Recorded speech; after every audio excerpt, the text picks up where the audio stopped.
Hello বন্ধুরা, good morning সবাইকে। আমি অনু চলে এসেছি আমার একটা ছোট্ট new fresh mini blog video নিয়ে।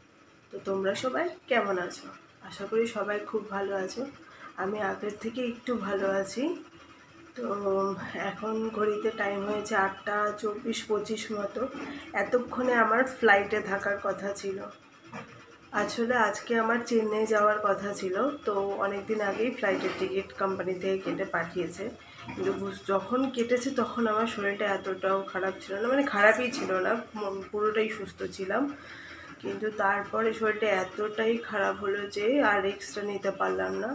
তাই বাধ্য হয়ে ম্যাডামকে বলে টিকিটটা ক্যান্সেল করাতে হলো। এখানে আমি একরকম, আমার হাজব্যান্ড আছে, দেখছে বাড়িতে আছি, কিন্তু ওখানে তো একটা ডিফারেন্ট জায়গায়, একটা হোটেলে থাকতে হবে, একটা মিটিং অ্যাটেন্ড করতে হবে, কনফারেন্স অ্যাটেন্ড করতে হবে। সেসব জায়গায় এই শরীর নিয়ে অ্যাটেন্ড করাটা একদমই পসিবল না। তো এখন যেহেতু কাজে যাবে, নিজেদেরও কিছু খেতে হবে, জানি শরীরটা ভালো না, অনেকটাই কাজ করে দিয়েছে আমার। তো এখন এইদিকে সকালের রান্না বসিয়ে দিচ্ছি। ওই বাঁধাকপি, টমেটো, আলু দিয়ে করব, ভাপিয়ে রেখেছি। আর 3টে ডিমকে বয়েল করতে রেখেছি। ভাতটাও হয়ে গেছে। আর যতই কষ্ট হোক, পেটকে তো কিছু দিতেই হবে। এত ঠান্ডায় রান্নাঘরের দরজা জানলা কিছুই খুলতে পারলাম না। বলে না, ভগবান যা করে ভালোর জন্যই করে, সেটাই হয়েছে অবস্থা। যদি সাপোজ আজকে আমি বেরিয়ে যেতাম, তাহলে আমার মনে হয় প্রেশারটাও লো হয়েছে একটু একটু। মানে বুঝতে পারছি, আমি হাঁটতে গেলেই যেন একটু টলে যাচ্ছে, প্রেশারটাও মনে হয় কমে গেছে। তো প্রেশারটাও চেক করাতে হবে, কারণ খেতে একদমই রুচি লাগছে না, খাওয়া দাওয়া ভালো লাগছে না, কিছু গায়ে গায়ে জ্বরও আছে। তো চলো এখন কাজগুলো শর্টকাট করে নিই। 3টে সিদ্ধ করে ছুলে নিয়ে নিয়েছি। আর এই দিকে পেস্ট করার জন্য নিয়েছি এখানে অল্প একটুখানি টমেটো, 4টে কাঁচা লঙ্কা, সাদা শস্য, কালো শস্য আর পোস্ত। এগুলোকে আমি পেস্ট করে নেব সামান্য একটু লবণ দিয়ে। চলো, ছোটোবেলায় মাকে দেখেছি ওই ডিম কাটার জন্য এভাবে সুতো নিয়ে নিত। তো আজকে আমিও তাই করেছি, ডিমগুলোকে হাফ করব, তাই একটা সুতো নিয়ে নিয়েছি। তো এই সুতোর সাহায্যে ধরবো কিসে, তাই মুখে বেঁধে আরেক হাত দিয়ে চেপে ধরে কেটে নিয়েছি। ঘরে যদি হেল্প করার লোক না থাকে, তাহলে তোমরাও এই প্রসেসটা করে নিতে পারো। তো যাই হোক, এইভাবে আমার ডিমগুলো কাটা হয়ে যাচ্ছে ঝটফট করে।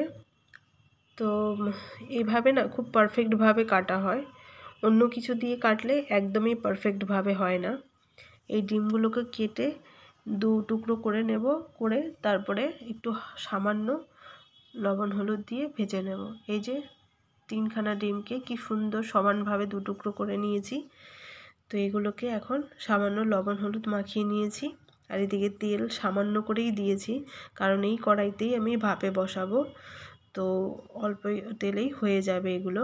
তেলটাও গরম হয়ে গেছে, তাই এখন একটা একটা করে দিয়ে সবকটা ভেজে নেব।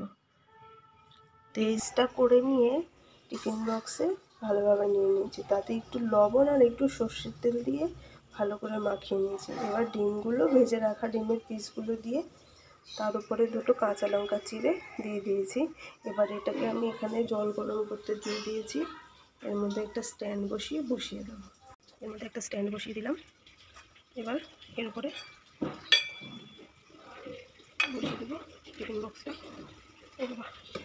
এরপরে বসিয়ে দেবো টিফিন বক্সটা। ওকে, টিফিন বক্সটা বসিয়ে দিয়েছি, দিয়ে এবার ঢাকা দিয়ে দেবো। চল, এটা হতে থাকবে। দেখতে খুবই ভালো লাগছে, খেতেও ভালো লাগে, অবশ্যই ভালো লাগে।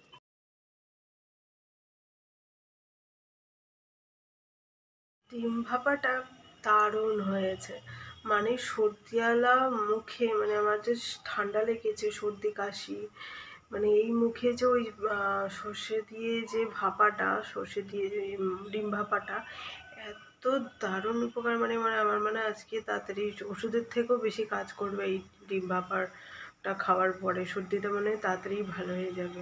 মানে খাচ্ছি, ঝাঁঝটা পুরো একদম নাক পর্যন্ত যাচ্ছে। তো সবসময় ডিমের একই রকম রেসিপি খেতে ভালো লাগে না, তোমরাও মাঝে মধ্যে এরকম বানিয়ে ট্রাই করতে পারো। আর কেমন লাগলো অবশ্যই আমাকে কমেন্ট করে জানাবে। চলো, টাটা, ভালো থেকো, সুস্থ থেকো।